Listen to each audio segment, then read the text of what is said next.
Mercedes just did exactly what F1 feared.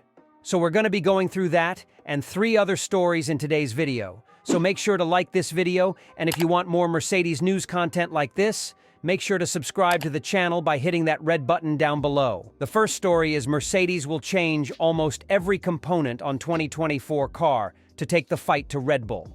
Toto Wolff believes Mercedes could have a chance in their quest to challenge Red Bull with almost every component set to be changed on the 2024 car. The Silver Arrows have endured 2 seasons of relative decline following their string of 8 consecutive Constructors' Championships starting in 2014. The new ground effect rule set introduced for the 2022 campaign halted their domination as the team's zero side pod approach failed to deliver what was hoped. While that direction was eventually scrapped for something more conventional, Red Bull have since taken their place as the dominant force in F1, with the RB19 sweeping up victories in all bar one Grand Prix in 2023. Though Mercedes did do enough to clinch P2 in the Constructors' Championship last year, they were a whopping 451 points behind Red Bull. But there are hopes that the once all-conquering team can challenge again. Speaking to the media following the conclusion of the 2023 Abu Dhabi Grand Prix, Mercedes team principal Wolff explained that anything is possible with the changes due on the upcoming W15, though he stopped short of painting an optimistic picture. "I have never in my life felt optimistic about anything," he said, which makes me sound a little bit miserable, but it has protected me about managing my expectations and just pushing harder, because I think it's never good enough. That's why, also today, I sit here with a bittersweet feeling. We've won P2, we've lost P1.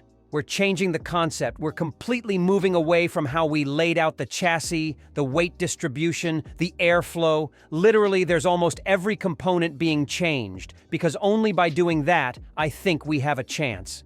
We could get it wrong also. So, between not gaining what we expect, to catching up and making a big step and competing at the front, everything is possible. If you ask me today, as always, skepticism. But that's the mentality of the team that pushes us forward, to never give up. While there is plenty of work to do in developing Mercedes' 2024 car, Wolff is in no doubt as to the capabilities of the drivers at his disposal. Regarding 7-time world champion Lewis Hamilton, the Mercedes boss was adamant he can still fight for world championships given the right car.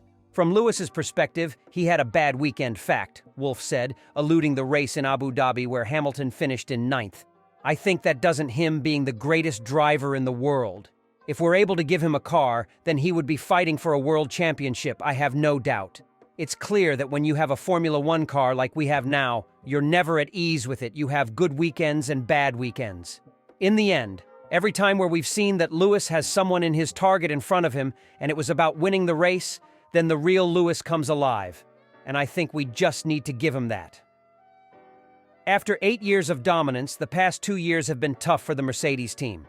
After changes to the technical regulations in 2022, they managed to win just 1 race in the past 2 seasons. With the return of James Allison as technical director in April last year, a new hope has emerged for the upcoming season at the team. Team boss Toto Wolff confirmed some time ago that everything about the team's new car is different. With this, the team hoped to return to consistently racing at the front of the field. The official date the team will present the W15 is still unknown, but rumors suggest it will happen on 14th of February. In the Performance People podcast, Allisons says the motivation to fight back next season is high. There's a sense that we're all in this together and that people have sort of written our future for us, the once great team now in decline, and all of the negative narrative that comes around with that.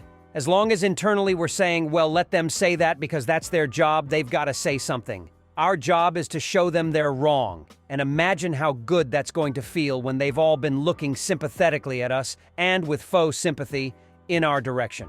We just suck that up and go, okay, right, we're going to work on this. We're going to come back, and we're going to show them. This is a place full of extraordinary talent who have got absolutely everything they need in their head, their character, and the equipment we have at the factory to be resilient to this and show that we can rebuild and produce the car that is deservedly at the front once more. Much as maybe the outside world might imagine, this is deeply painful internally, and on one level it is, it's also really exciting. A lot of whether it's depressing or exciting is how you choose to look at it. The second story is Mercedes provides factory insight into 2024 F1 preparations. Mercedes Formula One CEO Rob Thomas has provided insight into the work going on behind the scenes as the team continues building the car to compete in 2024. The Brackley-based squad is aiming to return to title contention after enduring an underwhelming previous 2 years under the sport's latest ground effect aero regulations. Despite climbing one spot to second in the Constructors' Championship in 2023, Mercedes trailed a sizable 454 points behind Red Bull, who won 21 of the 22 races. Mercedes' competitiveness since the rules overhaul has been thwarted by the zero-pod solution, which it ultimately elected to abandon midway through the last season. Having converged on a less-than-optimal version of the downwash side pod philosophy due to limitations surrounding the launch spec architecture of the W14, Mercedes is pursuing a revised car concept for this year.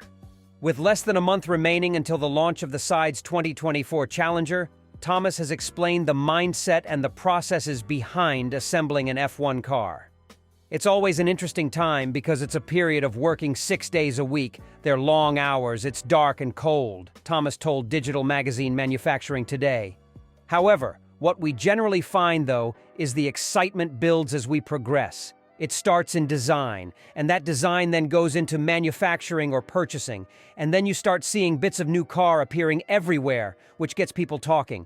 We make big events of the key milestones. Firing up the car, for example, is massive, and then we do the first test, and we communicate very regularly with people on the program. Otherwise, it's just a long slog for 6 months. But those wins are so worth it. We're all part of something bigger, and that emotion, you just don't get that anywhere else. No 2 days are the same. I think that's what keeps us fresh, and with that sort of motivation that we have to get back to winning again, you just don't get that anywhere else. As Mercedes' preparations towards the upcoming campaign ramp up at Brackley and Brixworth, Thomas has detailed the core values that the team remains committed to. Some of the things we looked at very seriously in those first few years was the culture, which we've since worked on, he explained.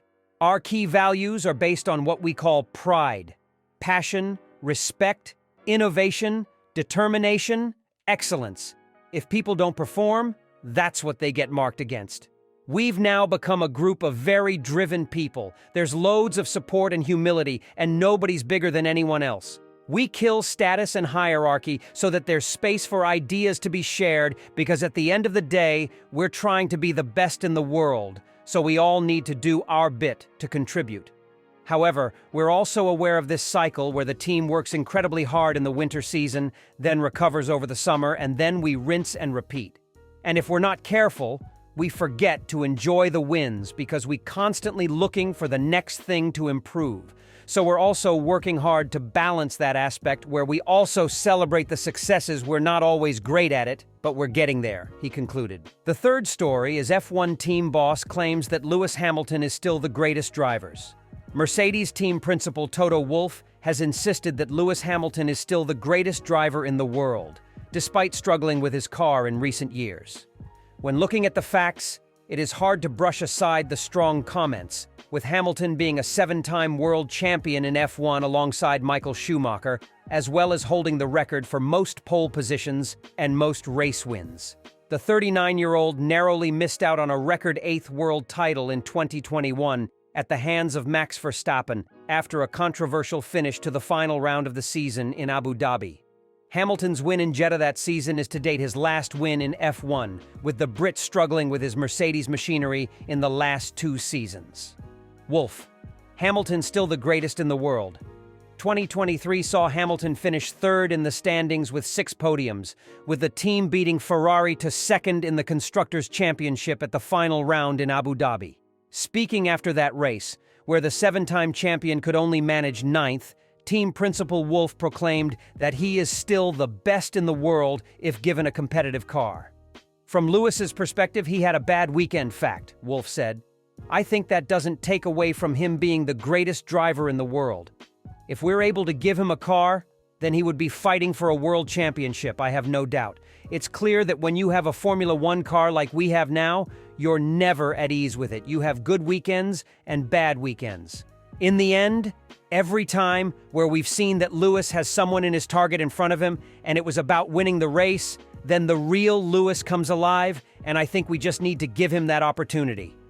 Red Bull's much-vaunted F1 Junior program was never quite the only game in town. It would be revisionist history to suggest as much. But its reputation as something of a progenitor is well-earned. Its junior ranks were plentiful year after year, replete with top-of-the-line talents. It alone could offer seats within an entire second F1 team dedicated wholly to young talent development. And it cultivated a certain brand identity through both the immediately recognizable livery nearly all of them ran and the trademark ruthlessness of the program. You could, after all, assemble a pretty great grid out of just the drivers who only got a single year in this cauldron of taurine before being let go.